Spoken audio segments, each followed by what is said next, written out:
Okay, I actually got cut off in like the exact perfect spot there.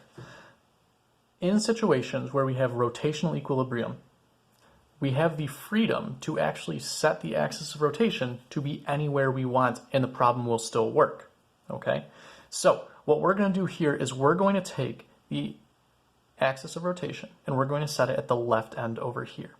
Now notice what that's going to do. It's going to make it so that now we see that the normal force and the force of gravity on the board do cause torques because they're not acting at the axis of rotation, but it does make it so that this does not create a torque because that force, the force of gravity from the 25 kilogram child, will be acting at the axis of rotation.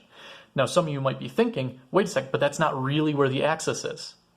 Well, if something is balanced, that means it's not rotating at all. So there's no point that it's rotating about. That's why you can move the axis of rotation to be wherever you want it to be. Okay, trust me, it's going to work out. What we're going to do is see how to find the normal force using rotational equilibrium. It should match up with what we got before, 1050 newtons. So the net torque, let's see. This is not going to produce a torque. There is going to be a torque from the normal force. That would provide a, let's see if the axis is right here, then that would provide a counter, yep, oh, I'm just writing all over my paper again. That would provide a counterclockwise torque. So that's going to be a positive torque. The force of gravity from the board, on the other hand, is going to be, that's clockwise, so that would be negative. And the force from the force, we do know where that force is now. So the 500 Newton force, that would also be a clockwise torque. So that would also be negative. And remember, now that we're calculating torques based on a different axis of rotation, these are not going to work out anymore. Okay? We're going to have to calculate those again. Again, the net torque is always equal to I times alpha. If this is in rotational equilibrium, that means that there is no change to the angular velocity of the system, so there is no angular acceleration, so this is zero. Just like setting ma equal to zero with linear equilibrium and forces. So what that means is that the normal force, the torque from the normal force, must be equal to the sum of the torques from the board and the torque from that 500 Newton force. Okay, now it's just a matter of calculating each individual torque. I'm going to do it right in the equation this time. So R Fn times Fn times sine of theta for Fn is equal to Rb times the force of gravity from the board times sine of theta, having to deal with the board, plus Rf times F times sine theta. Let's deal with the sine theta parts first. Every single R is coming from here and it's going out horizontal. Every force is either vertical up or vertically down. Therefore, all the forces and the displacement vector R's are at right angles to each other. So that would be 90 degrees for every single one of these. Therefore, each of these terms is just going to be 1. We're solving for Fn, okay? We're solving for Fn. We know, let's see, the force of gravity on the board, we already calculated that at some point, but I guess I'll just throw it over here to the side in any case. Mbg, force of gravity on the board is equal to, let's see, 30 kilograms times 10 meters per second squared. Fgb must be 300 newtons. Can you guys see that? Okay, good. So, Rfn, the displacement from the axis of rotation, again, it's on the left edge here. I'm doing this so I can illustrate a point, to the normal force. That would be half the board's length. That would be 2.5 meters. We're trying to solve for Fn, and that's equal to Rb, again, the displacement R from the axis of rotation to this point.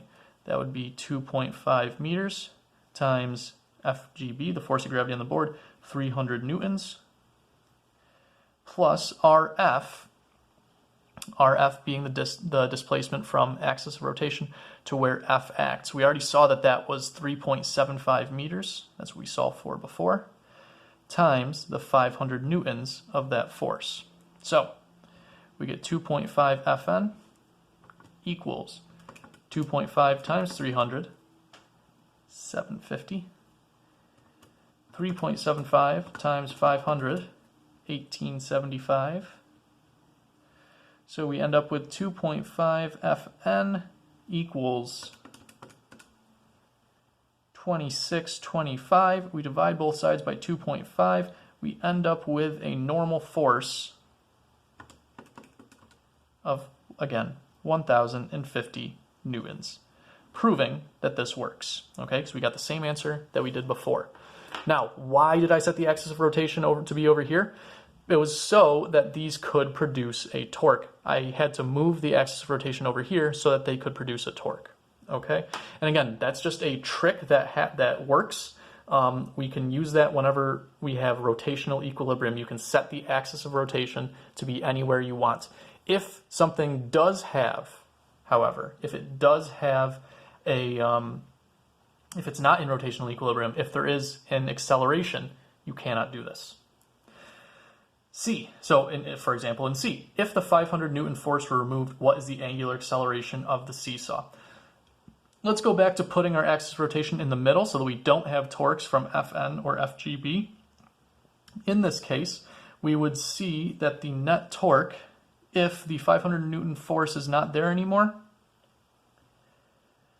then the net torque is simply, if that force doesn't exist, T1, or torque 1, tau 1, equals I alpha. And when we had our axis of rotation here, we already calculated tau 1 to be 625 Newton meters. I'll show you the calculation again. So let's see, we're looking for the angular acceleration, so we're not assuming this is 0. So R1, F1, sine theta 1. We know that sine theta 1 is going to be equal to 1 because R from the axis is the displacement vector from axis of rotation out to the force. That's going to the left. The force is down. Those are at right angles to each other. So that's 1 equals I alpha. R, let's see, that's 2.5 meters. We already calculated F1 somewhere. That's 250 newtons. We know that I, okay, and here, the rotational inertia of the seesaw. Remember what I said about rotational inertia earlier? It's kind of like mass in the sense that it shows you how hard it is to accelerate something. Just mass shows you how hard it is to get something to linearly accelerate. I shows you how hard it is to get something to have a rotational acceleration. The units are kilograms times meters squared. I'm not going to get into why, but those are the units. Kilograms times meters squared. Alpha. So let's see. I've actually got a 250 on both sides, so I'll cancel those out. In my units, okay, the units for this are going to end up being, since it's angular acceleration, radians per second squared. And again, what that means is the angle of this that the seesaw makes is going to be the speed at which the seesaw moves is going to be changing at 2.5 radians per second for every second that the seesaw is moving like this. Okay? So it's going to start off at rest and then it's going to accelerate. Its angular velocity is going to increase due to this angular acceleration. The conclusion, what I really want you to get from all this is that if a situation is in equilibrium, I should write rotational equilibrium, you can set the axis of rotation to be anywhere. This is a very useful trick. If not, the axis of rotation must be at the actual pivot point or axis. Okay? So if we have rotational equilibrium, we can set that pivot point, that axis of rotation, to be anywhere. If we do not have rotational equilibrium, there is an angular acceleration, then we have to set the axis of rotation where it actually is. Let's go to the back. Hopefully we can show this, we can, kind of illustrate this with a couple more examples. Okay. So what's going to happen here is the example is going to, we have pretty much the same example each time. We're just changing where the fulcrum, the pivot point is in each situation. Number 2, a lever is made out of a metal bar of mass 5 kilograms and length 1.5 meters. A worker is using the lever in order to push objects into the air and hold them steady by setting the object on a plate of negligible mass attached to one side of the bar at 0 meters and pushing down on the other side at 1.5. So here's what we have here.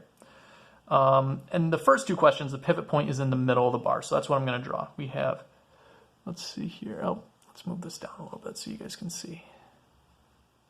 Okay, there we go. So we have our bar,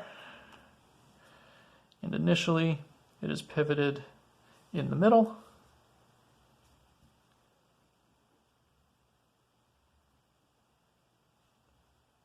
Okay, we have a plate on one side like this, and masses can be put down on that side. Okay, and then we're pushing down on this side. So very similar to the questions we've seen so far.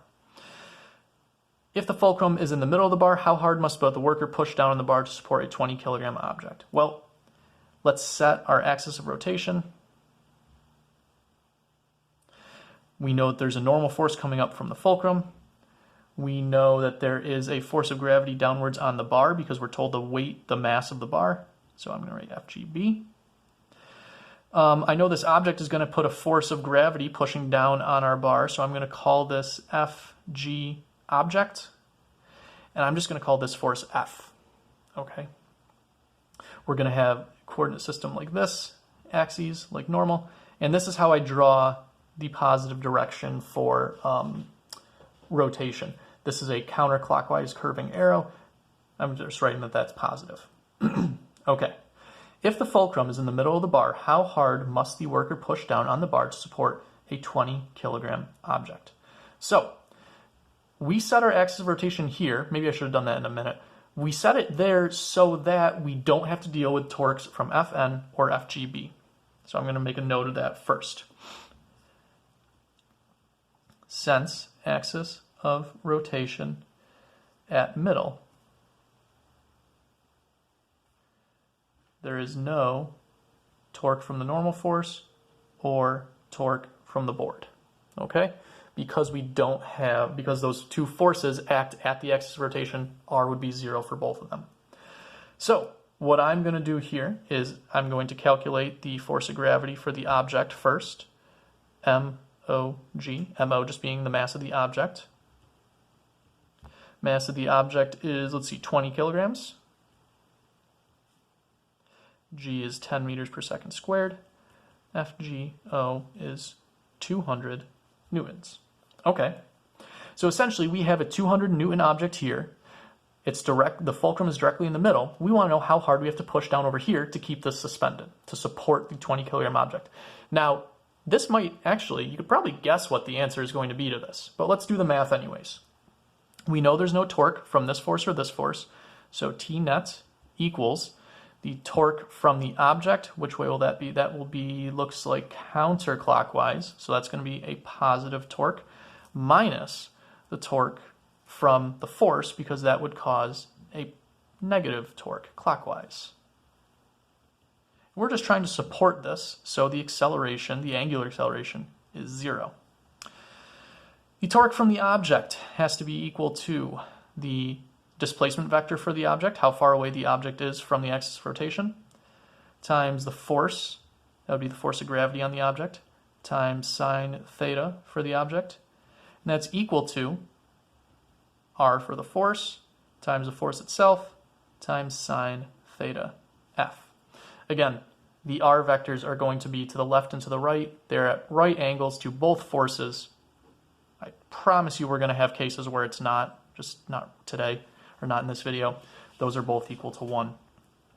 Okay, so what we're left with here, RO, or R for the object, let's see, this lever is 1.5 meters in length, so since the axis of rotation is in the middle, and it goes out to the edge where this object is, that would be 0.75 meters times 200 newtons equals, well, if we're pushing down on the other edge, then that should also